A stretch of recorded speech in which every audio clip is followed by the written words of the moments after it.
पड़ोसी देश बांग्लादेश में चुनाव हो रहा है और इसी बीच हिंसा भी जारी है। जबरदस्त हिंसा देखने को मिली।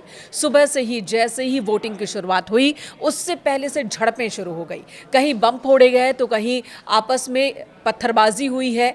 एक नेता की आंख तक निकाल ली गई। इन सब के बीच वोटिंग जारी है और इस बार का चुनाव कई मायनों में ऐतिहासिक है। बांग्लादेश की जनता नई सरकार के गठन को बेताब है, लेकिन इसी बीच देश के अलग अलग हिस्सों में राजनीतिक दलों के कार्यकर्ताओं के बीच खूनी संघर्ष हो रहा है। अंतरिम सरकार के प्रमुख और नोबेल शांति पुरस्कार विजेता मोहम्मद यूनुस के कंधों पर शांतिपूर्ण चुनाव कराने की जिम्मेदारी है, लेकिन फिलहाल जो हालात हैं वो यही बता रहे हैं कि उनके नियंत्रण से बाहर हो गई है चीजें। विवाद की शुरुआत तब हुई जब मतदाताओं को पैसे बांटे जाने के आरोप लगे। दोनों दलों ने, जो प्रमुख गुट हैं, एक दूसरे पर आरोप लगाया। बांग्लादेश नेशनलिस्ट पार्टी यानी कि बीएनपी और जमाते इस्लामी के कार्यकर्ता आपस में भिड़ गए। 18 महीने पहले शेख हसीना की अवामी लीग को सत्ता से हटाने के बाद ये पहला आम चुनाव है। मुख्य मुकाबला बीएनपी और जमात इस्लामी के बीच ही है।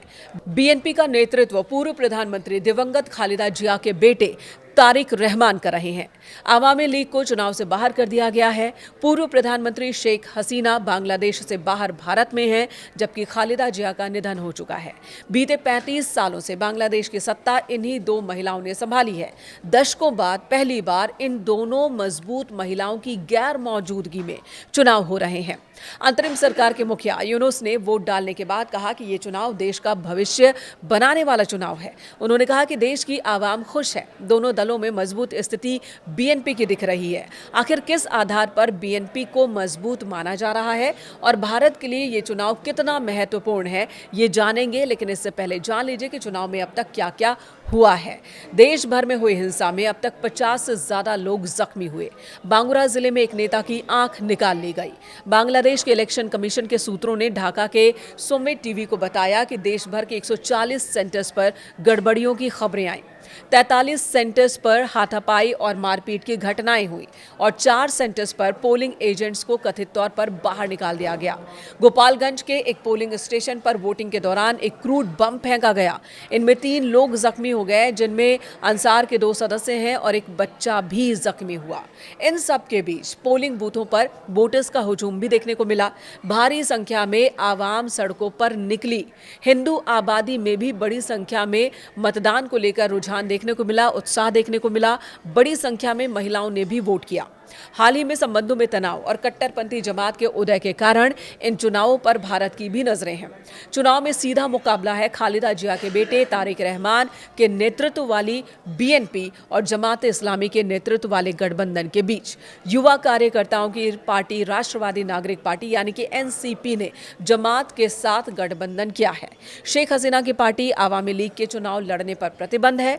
2024 में हुए छात्र आंदोलन के दौरान हिंसा में पार्टी की भूमिका की वजह से यह फैसला लिया गया। पिछले साल दिसंबर में अमेरिका के इंटरनेशनल रिपब्लिकन इंस्टीट्यूट ने एक सर्वे के दौरान बताया था कि बीएनपी को 33% मतदाताओं का समर्थन है, जबकि जमात को 29% मतदाताओं का समर्थन है। लेकिन ये बीते साल की बात है। वोटिंग के दौरान कौन किस पर भारी पड़ेगा, ये जब नतीजे सामने आएंगे तभी पता चलेगा। आपको बता दें, बांग्लादेश में एक ही संसद है जिसमें कुल 350 सीट हैं। इनमें से 50 सीट महिलाओं के लिए आरक्षित है, यानी कि बाकी के बचे 300 सीटों के लिए ही हर 5 साल पर चुनाव होते हैं। 31 अक्टूबर 2025 तक का आंकड़ा है। उसके मुताबिक बांग्लादेश में इस वक्त जो वोटर्स हैं उनकी संख्या है 12,77,00,000। इनमें डाक पत्र के जरिए मतदान के लिए पंजीकृत मतदाताओं को भी शामिल किया गया है और पहली बार है जब डाक पत्र द्वारा मतदान की सुविधा बांग्लादेश में दी जा रही है। सरकार बनाने के लिए 151 सीट जीतना जरूरी है, यानी जिस भी राजनीतिक पार्टी के पास 151 या इससे ज्यादा सीटें होंगी वो पार्टी सरकार बनाएगी। इस बार मतगणना के दौरान जुलाई 2025 के राष्ट्रीय चार्टर पर जनमत संग्रह भी हो रहा है। चुनाव में हसीना की अनुपस्थिति भारत के लिए चिंता का विषय है। हसीना हमेशा से भारत समर्थक मानी जाती रही हैं।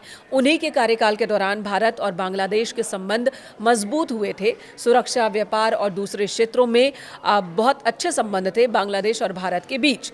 हसीना की गैर मौजूदगी में भारत ने बांग्लादेश के साथ अपने राजनीतिक संबंधों को एक नया रूप देने की कोशिश की है। प्रधानमंत्री नरेंद्र मोदी ने पूर्व प्रधानमंत्री खालिदा जिया के निधन पर शोक जताया। इससे पहले उनके इलाज में मदद का प्रस्ताव भेजा था। वहीं विदेश मंत्री एस जयशंकर जिया के अंतिम संस्कार में खुद वहां मौजूद थे। इन सब के बाद भी मौजूदा अंतरिम सरकार का रुझान चीन और पाकिस्तान की तरफ ज्यादा रहा है। जमात के नेताओं के भारत विरोधी बयान की वजह से भी हमारा पड़ोसी मुल्क बांग्लादेश के साथ इस वक्त संबंध संवेदनशील स्थिति में है और यही वजह है कि भारत के लिए ये चुनाव बहुत मायने रखता है। बांग्लादेश में नई सरकार का रुख भारत के पूर्वोत्तर में शांति व्यवस्था पर असर डाल सकता है। पूर्वोत्तर के 5 राज्यों से बांग्लादेश की सीमा लगती है। भारत सिलीगुड़ी कॉरिडोर और उसे लेकर बांग्लादेशी नेताओं के बयानों से चिंतित है। ये संकरा गलियारा है, भारत की मुख्य भूमि को पूर्वोत्तर से जोड़ता है। बांग्लादेश का इस्तेमाल कर पाकिस्तान और चीन भारत में अशांति फैलाने की कोशिश कर सकते हैं, जो भारत के लिए चिंता की बात है।